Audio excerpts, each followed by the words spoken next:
Hi, my name is Liz Clancy and this is my pitch presentation. So first of all, we were given several briefs to choose from the start of this unit, and that are listed here in this PowerPoint. And I decided to choose the music video as my brief because I really enjoyed creating video products, and I've created mostly video products in the past. So I'm able to apply my knowledge of what I know and what I've learned, as well as improve what I've done from last time. I've also completed a music video in the past, and I thought that process was really enjoyable because the planning and pre-production was really straightforward and easy to get my head around. And when we were filming the video, I used my communication skills to guide the people I was working with, and I used my creativity skills as well to edit the product. One of the first tasks I did was secondary research. I decided to look at different articles that would support me in finding out who my target audience is.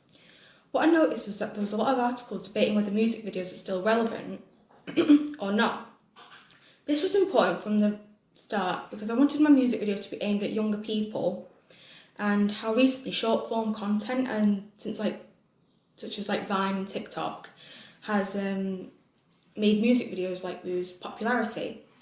But music videos can still be promoted through these short form, newer short form apps. So it does depend if the music video is innovative and of good quality. This is why I also looked at an article on how to make a good music video, such as and in that article I looked at things such as having a clear and consistent narrative, and knowing what genre the music video is through the mise en scène.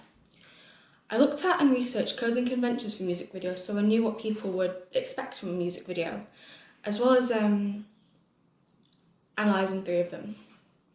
I chose Skin by Sabrina Carpenter, Lucky by Britney Spears, and Break Free by Ariana Grande.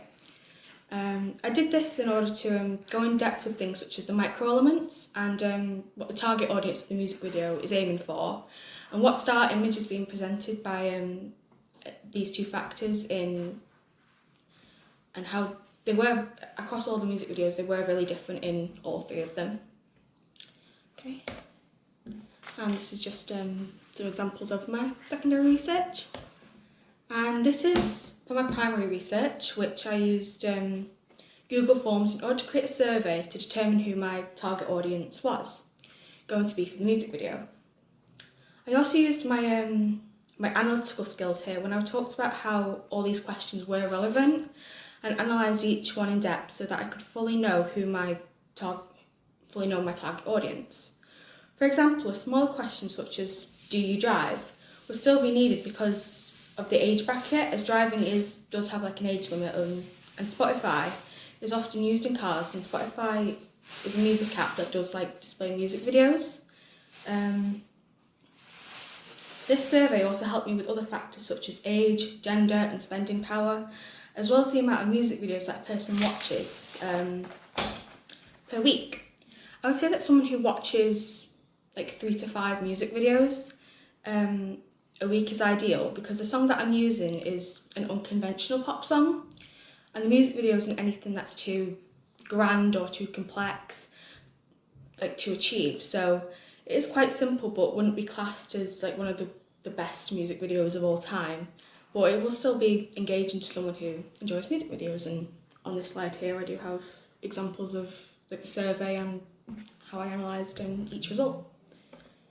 Okay, so I discovered that my target audience is women who are aged 15 to 26 years old.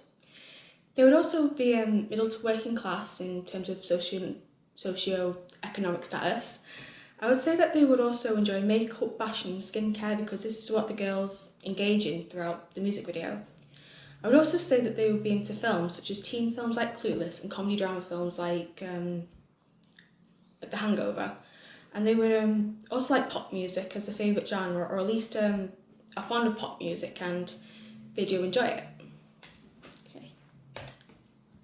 Now, for my audience profiles, the first one that I did was for Ruby Bright. Ruby is 17 years old and her favourite genre of music is pop and rock music. Some of her favourite pop singers are Taylor Swift and Ariana Grande. I think that she's going to be very supportive and giving me advice about my production of my music video, as she is great to collaborate with, and she's also a very good communicator. She's a very creative individual who will appreciate any attention to detail. Her creativity also shines because she loves to do things with arts and crafts, and she also fits into the age bracket and will be able to relate to the people who were in the music video. She's also a very loyal person who I can rely on to give me feedback for the music video. Sharon Clancy is 53 and enjoys all types of music.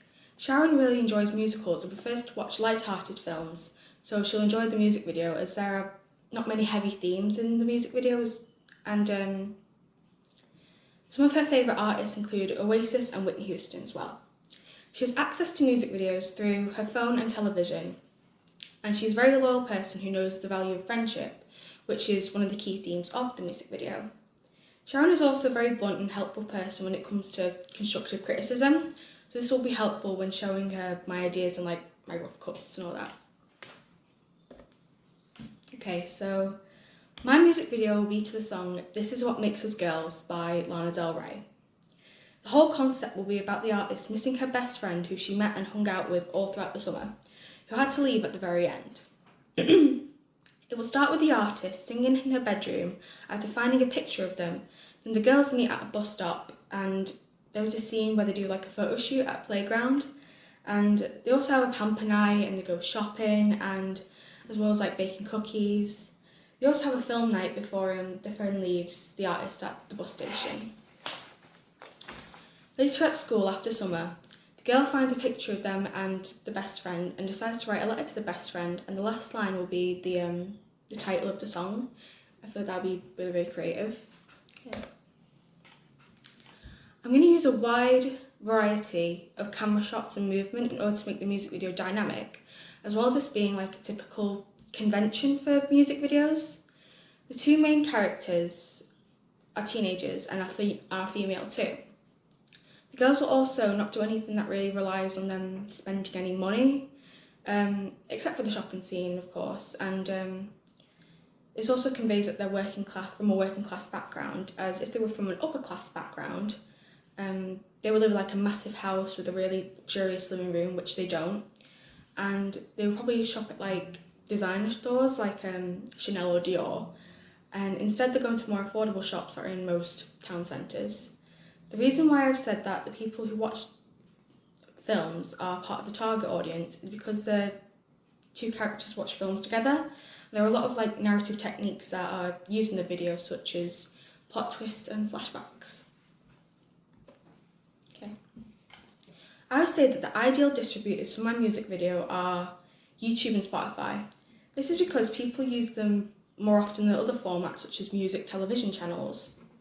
However, since the launch date is in the summer, the video might play on televisions in restaurants and bars, but to be more popular with the target audience, these two apps would be the best for displaying my music video. Okay. To start my planning, I used a proposal to fully identify the scenes and the full narrative, as well as how the video was going to appeal to the target audience too. Then I had a production schedule where I looked at what dates I would use to do my filming and editing for the video, as well as adding up the budget and figuring out what the launch date was going to be. In order to find out what risks come with making the music video, I did a risk assessment to identify any dangers such as the oven in the baking steam, like burning someone, or the equipment on the playground, like hitting someone or something like that. I also had a contingency plan so that I can solve any inconveniences such as an actor not showing up or the battery in the camera dies during filming. Then there was a location recce to justify why I'm using the location, as well as like any key risks too. Finally, I had to do some shot lists and some storyboards to figure out what camera shots and angles, as well as like movement too. I also had a lyric analysis to convey why the lyrics match the visuals in the video. And if I just go through these slides here, that's like the lyric analysis, storyboard, shot list, if I go back there. And this is all just like that's my risk assessment, and this is all just different elements of planning. And thank you so much, and I hope you like my ideas.